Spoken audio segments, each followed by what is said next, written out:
बड़ी खबर आपको बता दें, पीएफआई पर हुए एक्शन पर बर्क का बड़ा बयान आ चुका है। पीएफआई के समर्थन में आ चुके हैं समाजवादी पार्टी के सांसद शफीकुर रहमान बर्क। पीएफआई का गुनाह क्या है, ये सवाल पूछ रहे हैं। बर्क ने कहा कि मुसलमानों को परेशान किया जा रहा है। तो इससे पहले भी वैभव शफीकुर रहमान बर्क की बात करें तो ऐसे विवादित बयान दे चुके हैं और ऐसे संगठन का समर्थन करना और पूछते हैं कि पीएफआई का गुनाह क्या है। सृष्टि, बिल्कुल कहीं ना कहीं से पीएफआई पर एक्शन के बीच शफीकुर रहमान का यह बयान अपने आप में खुद बहुत बड़े सवाल खड़े करता है। और जिस तरह से उन्होंने सवाल पूछा है कि आखिर पीएफआई का गुनाह क्या है, और सीधे तौर पर उन्होंने मुसलमानों का भी जिक्र किया। उन्होंने कहा कि मुसलमान होने की क्या सजा दी जा रही है। ये तमाम सवाल शफीकुर रहमान ने पीएफआई के ऊपर हो रहे एक्शन के बीच उठाए हैं। मुसलमानों को परेशान किया जा रहा है, इस बात का जिक्र किया है उन्होंने। और क्या कुछ कहा, एक बार सुनिए आप। का जुर्म क्या है? एक पार्टी है, वो एक संस्था चला रहे हैं और एक प्रोग्राम है उनका, जैसा और पार्टियां अपने प्रोग्राम चलाती हैं। तो उनका जुर्म क्या है कि क्यों गिरफ्तार किया जा रहा है? पूछा भाई, क्या उनसे कुछ खतरा हो गया, या वो मुल्क के लिए ख़तरनाक है, या इस पार्टी के लिए ख़तरनाक है? क्या बात है, क्यों उसके साथ ये अमल हो रहा? और कितनी पार्टियां देश के अंदर चल रही हैं सियासी पर, या पाबंदी लगाई, या पार्टी पर पाबंदी लगा रहे हैं क्या ये?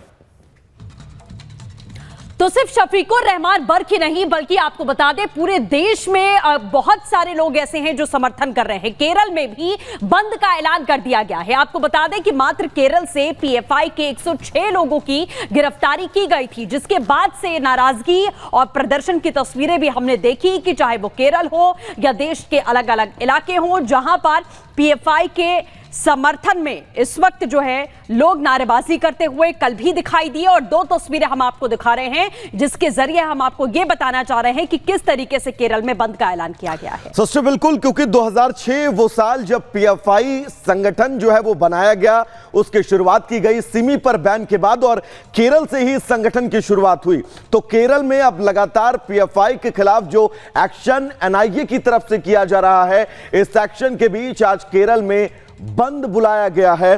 पीएफआई के केरल बंद के दौरान कई जगहों पर तोड़फोड़ भी की जा रही है। तिरुवनंतपुरम, कोच्चि, ये वो तमाम जगह हैं जहां पर तोड़फोड़ की तस्वीरें सामने आ रही हैं। बिल्कुल, ये तस्वीरें आप देख सकते हैं कि किस तरीके से तोड़फोड़ यहां पर मचाया गया। पीएफआई एक ऐसा संगठन है जो लगातार आतंकी गतिविधियों में संलिप्त रहा है, आतंक को बढ़ावा देता रहा है। आपको बिहार की वो घटना लगातार यहां याद होगी कि किस तरीके से बिहार में फुलवारी शरीफ में एक पूरा मॉड्यूल उसका खुलासा हुआ था। विवेक हमारे सहयोगी लगातार हमारे साथ जुड़ चुके हैं, एक बार उनका रुख कर लेते हैं। विवेक, एक पूरा मॉड्यूल है, एक ऐसा संगठन है जो गजवाए हिंद की बात करता है, जो इस्लामिक स्टेट की बात करता है, जो उन तमाम लोगों को ब्रेन वॉश करता है और उनको भड़काने की कोशिश करता है। लेकिन ये वो लोग हैं जो ऐसे संगठन का समर्थन कर रहे हैं।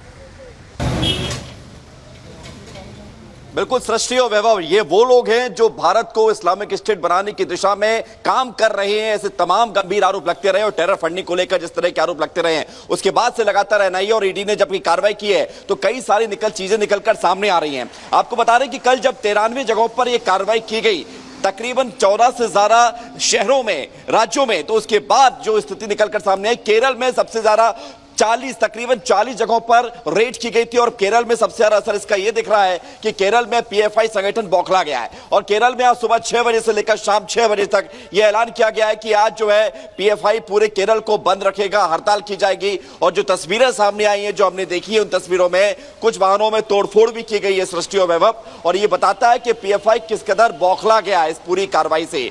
टेरर फंडिंग के तमाम जो सबूत अब तक सामने आए हैं, तमाम ऐसी जो जानकारियां निकलकर सामने आई हैं, देश विरोधी जो गतिविधियां निकलकर लगातार सामने आती रही, उसके बाद से पीएफआई पर शिकंजा कसना तय माना जा रहा था। और अब जब एनआईए और ईडी ने मिलकर यह कार्रवाई की है, तकरीबन 106 लोगों को गिरफ्तार किया है, 100 से ज्यादा लोगों के यहां पर जो है कार्रवाई की गई है। और अगर बात की जाए उन केरल की, तो केरल में चूंकि ये सबसे ज्यादा संगठन फलता फूलता है और इसको लेकर सवाल वहीं से ज्यादा उठते शुरू होते हैं। दिल्ली में भी कार्रवाई हुई, उत्तर प्रदेश में भी कार्रवाई हुई, लेकिन केरल में 39 जगहों पर जब ये पूरे छापेमार कार्रवाई की गई, लोगों को गिरफ्तार किया गया, तो उसके बाद से पीएफआई जो है बौखला गया। और पीएफआई ने अब कल भी हमने देखा था कि जो पीएफआई के तमाम जो कार्यकर्ता हैं, बिल्कुल विवेक, और सवाल इसलिए इसलिए भी अहम हो जाते हैं कि जब पीएफआई के खिलाफ एक्शन एनआईए ले रहा है तो ये तमाम सवाल क्यों खड़े हो रहे हैं। विवेक, लगातार हम आपसे अपडेट्स लेते रहेंगे। फिलहाल विवेक, आपका बहुत बहुत शुक्रिया। तो 9 का निशाना में आगे बढ़ेंगे और सबसे बड़ी बात ये, क्योंकि एनआईए जिस तरह से पीएफआई के खिलाफ अब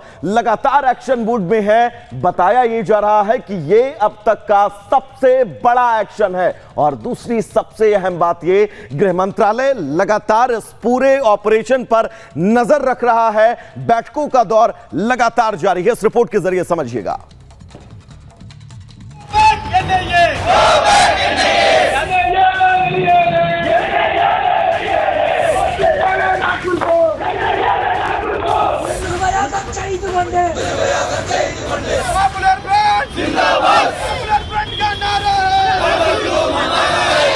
पॉपुलर फ्रंट ऑफ इंडिया पर हुई छापेमारी के विरोध में आज केरल भर में विरोध प्रदर्शन का आयोजन किया गया। केंद्रीय एजेंसियों की कार्रवाई के खिलाफ अपना कड़ा विरोध जताते हुए संगठन ने केरल में आज शाम तक की हड़ताल का आह्वान किया है।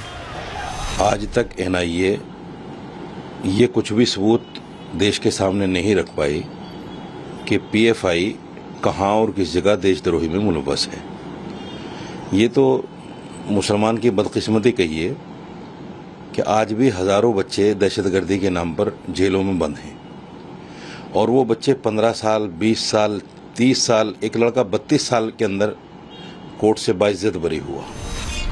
कई राज्यों में पीएफआई के खिलाफ कार्रवाई का विरोध शुरू हो गया है। तमिलनाडु, कर्नाटक, केरल में विरोध प्रदर्शन हुए। प्रदर्शन करने वाले लोग पीएफआई के ठिकानों पर छापेमारी और सदस्यों की गिरफ्तारी का विरोध कर रहे हैं। देखिए, केरल तो एक ऐसा राज्य है जिसमें ये समझिए कि मुस्लिम समर्थक सरकार है। उसमें हड़ताल करने से क्या फायदा?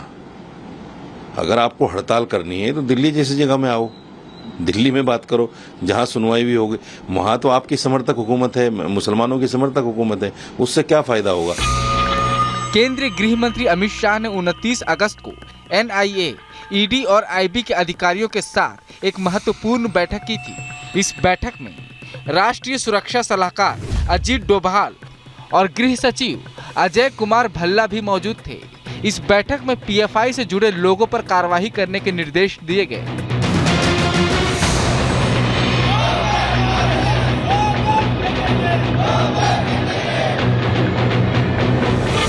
इसके बाद 19 सितंबर को जब सभी केंद्रीय एजेंसियों ने तैयारी पूरी कर ली, उसके बाद गृह मंत्रालय के अधिकारियों और जांच एजेंसियों के अफसरों की एक बैठक हुई। इसमें सभी एजेंसियों को तालमेल बनाकर छापेमारी और गिरफ्तारी करने का आदेश दिया गया।